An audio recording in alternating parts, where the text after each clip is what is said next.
Mimi nimeletewa taarifa ya mtu wangu aliyekamatwa, kwa maana ya kwamba ametekwa nyara, na kwa maelezo ya kwamba ametekwa nyara na watu wa usalama wa taifa. Na mimi asubuhi kesho yake, bwana huyu anaitwa Joseph, bwana Joseph alikuwa mwenyekiti wetu wa Temeke, hata jina nitakupa tu. Na hiyo kesi nafikiri baadaye ilifika polisi, sijui iliishia wapi. Huyu bwana ametekwa nyumbani kwake saa 6 usiku. Kwa mimi najua ametekwa na usalama wa taifa.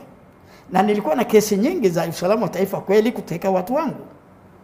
Saa 6 asubuhi nikaitisha press conference. Nikaisema sana usalama wa taifa na serikali. Saa 8 mchana huyu mtu amepatikana ametupwa maeneo ya Ununio. Ameumia sana usoni. Lakini mwezi mmoja baadaye kijana wangu ofisa wa Red Brigade anakuja kwangu ananiambia, Dr. Slaa, mimi ndiye niliongoza kikosi kilichoenda kumteka nyara. Na tumempiga tukamtupa.